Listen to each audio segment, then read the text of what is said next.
Welcome to today's Research Business Daily Report, where we have a couple of salutes to be made for well-deserved research award winners.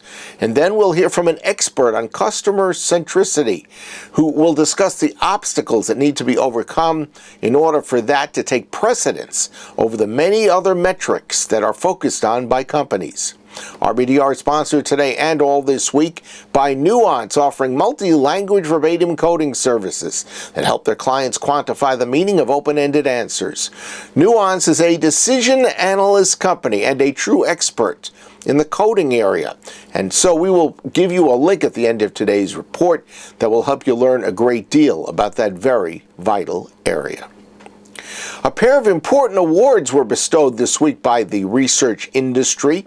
ARF announced its 2016 Irwin Demystification Award winner. It's Irwin Gotlieb, chairman of Group M, the self-described world's largest media investment group. He has received many awards over the years, such as a 2008 Adweek profile that accented Gotlieb's buy-in to the power of online marketing, which even at that time said was very, very important, and in combination with data from online that could be used offline, there was tremendous opportunity. In 2010, he received the 10th Annual Advertising Educational Foundation Lifetime Achievement Award. And earlier this year, Gotlieb took issue with the IAB when it released its online advertising standards for viewability. Gotlieb asked questions about what is real with viewability and what is not fraudulent. Meanwhile, at the MRIA 2016 National Conference, Annie Pettit, Research Now's VP of Data Quality, as well as Peanut Lab's Chief Research Officer, was named a Fellow of the Canadian Marketing Research and Intelligence Association. That is the highest honor that the association can bestow upon one of its members, so congratulations to our friend Annie Pettit.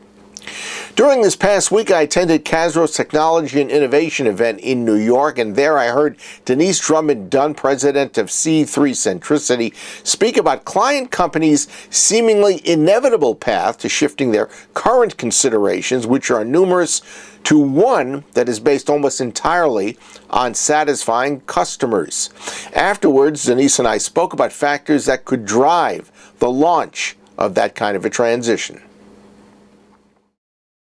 What is it going to take for client companies to really get into that mode and to be thinking strictly along those lines?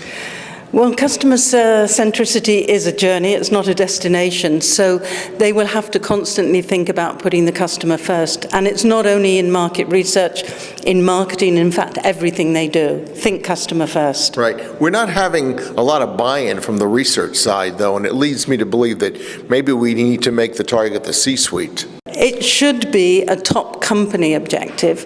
It should be sponsored at the C-suite level, but internally, I think market research could be leading the initiative, but everybody has to be involved, which is why it has to be a company objective. Is there any trend line for CMOs and what they see or feel about the idea?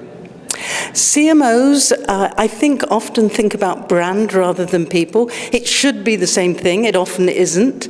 And I think this is why, for me, the CEO is the best person to lead the initiative. After all, they think people all the time. They're thinking shareholders, they're thinking employees, so they should think about their customers too. That's your Research Business Daily Report, where we've been sponsored this week by Nuance, offering multi-language verbatim coding services that help clients quantify the meaning of open-ended answers.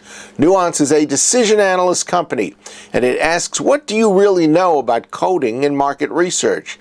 Probably many of you out there have very limited knowledge about the area, but Nuance is a true expert in the field. It's led by 30-year market research veteran Lisa Hazen, and her team of quality-driven coders can help lead you through the maze of coding considerations.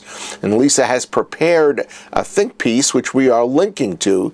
You will find it in the email if you are a subscriber to our video, and it's also in the description box underneath today's video. In any event, Nuance has helped numerous researchers with their coding issues during the last few years, and it'll certainly be worth your while to learn more yourself. So take a look at that link. We hope you have a great research day and that the rest of your research week goes well. Please have a wonderful weekend, and we will see you back here with us on Monday.